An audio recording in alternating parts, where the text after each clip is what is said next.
heard the course record was 9.5. Part of me thought, oh, maybe. 6 miles an hour, guys. Okay, excellent. This was stupid. It's the last one, never again. How you feeling? Same. It's actually packed, look at this. Otherwise we move to the next wave, which is 7 o'clock, which is just like this one. But We're going to start slow and ramp it up. That's the strategy anyway. I'm sure that'll go out the window at some point. let's go!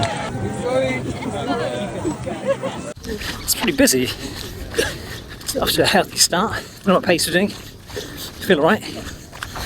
So we're just coming into the next checkpoint, or the first checkpoint rather.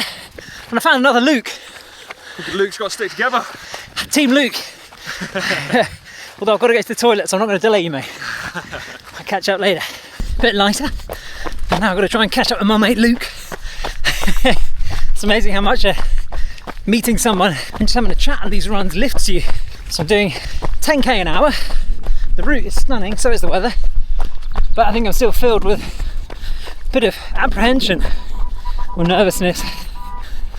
But it's just glorious here, look at this. I hope it continues. It doesn't cloud over or rain. New shorts are okay. No chafing yet. I actually forgot to put Vaseline on, so could have sore conkers at the end. I'll address it halfway. So if you haven't guessed, we're running clockwise. Currently heading towards the Needles just out there. The run itself split up into 4 stages, at least in my head. If you consider the Isle of Wight as a clock, we started at 6 o'clock. Needles are 9. Cowes is 12. And somewhere else is 3 o'clock. And we need to finish back at 6 o'clock where we started. I'm sure this doesn't capture it, but this is pretty steep, so I'm walking this bit. Whoa. Tell you what, this gorse smells lovely. It's beautiful as well. Just been through a 26k point, filled up the water, resalted, tried to eat some energy bar that was there. It was rock hard, so I didn't want that. So we continue on. I hear from another runner there's 3 people trying to do this, the full loop, in sub 8 hours, which is ridiculous. It's like 450 per kilometre pace, so I'm not winning this. Not that I thought I would, but I heard the course record was 9.5, and part of me thought, oh, maybe. But it's good, that means I can sort of nullifies that in my mind, so now I can enjoy it, race myself, until something goes wrong.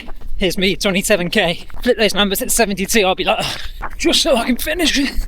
Oh well, we'll turn now, so we're heading east across the island. Next stop, Cowes, halfway. Well, this is unexpected. Looks like we're going to be running on the beach for a bit. How lovely. Yeah, this is nice now. The sun's not so strong. But I keep eating flies. Extra protein. This is the 40k rest stop. Feeling okay. I'm drinking more water than I expected. I'm down a salt tablet. Heading off to the next stage. Got myself some nutrition. That took longer than expected. Right then, off we go. Just past 4 hours, so doing about 10k an hour. Absolutely not going to sustain that. This thing's really hard to eat. Anyway, so that's through the marathon in 4:14. It's alright for having a toilet and a jelly snake. Just one more of those and a half to go. We might have to slow down. Should we slow down? 6 miles an hour, guys. Okay, excellent. There are some absolutely beautiful roads here. Actually spending the week here after the run, so I should be able to have a good look round and got the drone, have a fly. Should be nice, particularly if the weather stays like this. Tell you what's slightly annoying, however, the distance markers seem to be off by about a kilometre. My watch has just gone through 46 and I've just run past the 45 marker. See how much worse that gets, hopefully it gets better.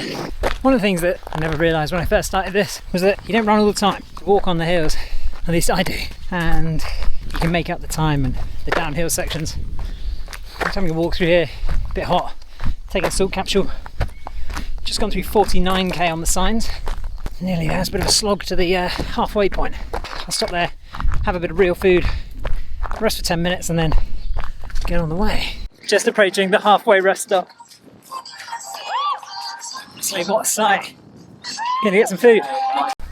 Just leaving the halfway point Feel okay, feel quite heavy. Took on a load of pasta. I've changed the interval on the watch to 45 minutes now, so I'm going to eat 60 grams of carbs on every ping. Yeah, let's go. This is tough. It's like walking in sand. Not what we expected. Not sure if you can see that, but looks like a peacock crossing the road. Not what I expected to see. I'm having a bit of a deathly spot, 64k, just walking up this reasonable hill. Got a bit dehydrated, so taking a bit more water. I've run out at the next rest stop and then keep going. That was a real struggle, just pulling into the rest stop at 71k. I've run out of water and it's really hot. Oh, try and rehydrate. Wonderful. Had a dark moment back there because the gap between rest stops was longer than the 12 that it's been. And we had to wait kind of 17 and a half, 18k for water. And I was completely dry, a bit worried, but topped out, feeling better now. Coming up to 3/4. Come on. The sun has really come out now. 76k in this dry old field. 82k is the rest stop. 6k, come on. Ah, this is so steep. 82k. Should have a stop up here. So this is called the pepper pot, I think. And I can see it from the start line, or I could do this morning, so that's encouraging. It's so hot. Look at the sun. Lovely. There's a pub there. Looks quite welcoming. Oh, it's got to be a high point on the island. We're probably going up that hideous cliff as well. This is 92k, though the watch says 95. Just walking the hill. I'm okay. It's amazing what the body can do if you keep feeding it. Although, quite keen to get to this next rest stop, which is 95.5. Fill up again. And I think there's a big climb out of there and then down into Chail for the finish. Long day. Oh, well, these are nice. Not. It's just what you want there. 94k. Oh, I think this must be about the worst thing you can do for your body. It's just stupid. It's the last one, you heard it here, guys. Never again. Through the last rest stop. Just a 180 metre cliff to climb now. 96k, 10k left, and a cliff in between me and the finish line. At least I can eat going up it. But yeah, I've got to make the most of these running bits, so let's get it done. It's very difficult in these moments to try and enjoy it. Like, it's absolutely beautiful, but I feel like death. And smell like it. 104k. Just got to get to the crest of this hill and then run down into finish line. I'm not sure if this is the right way to the finish, but I'm taking it. There's a path there.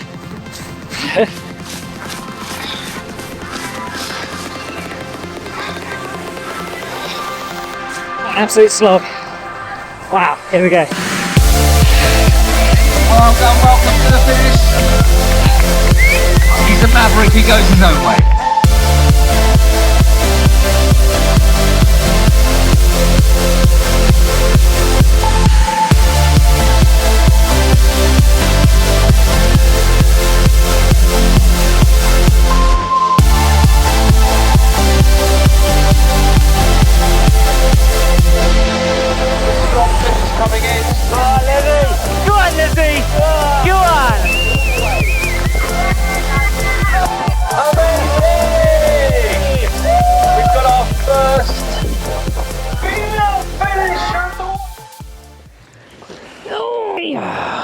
A few days after the run now, and we have had 2 days to recover, and the recovery's been pretty interesting, from toe injuries to 0 hours of sleep the night after the race and quite a suppressed appetite. I've been feeling a bit ropey, to be honest. That is kind of by the by because you were the first female finisher, so like massive well done for that.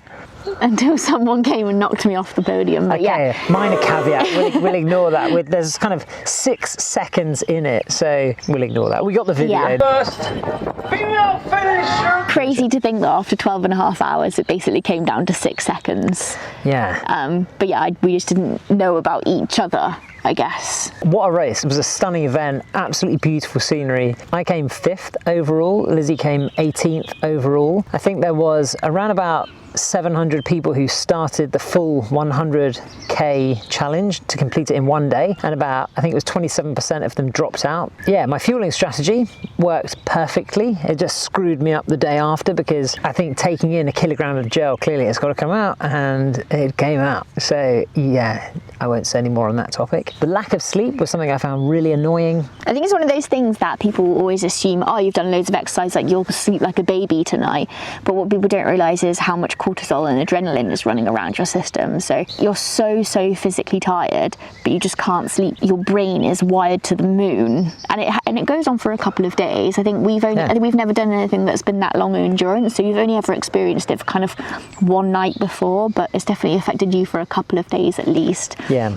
Again, you'd think you'd be really hungry, so I would have expected to be like eating everything, and you do have moments like that where you're like, wow, I'm starving, and then you eat something and then you're very quickly like, I actually just feel really nauseous, and you feel, yeah, just not great. And it really shows you, I guess, what a strain it is on the body. It's not just as simple as, oh, you go out and run and then you'll be hungry and tired. It's like it messes up your hormones, it messes up your muscles, and yeah, it's an incredible feat, really. Like, we're not neither of us are very good at like patting ourselves on the back for stuff. It is an incredible feat to have gone out and have run that far at that speed For that long. Yeah.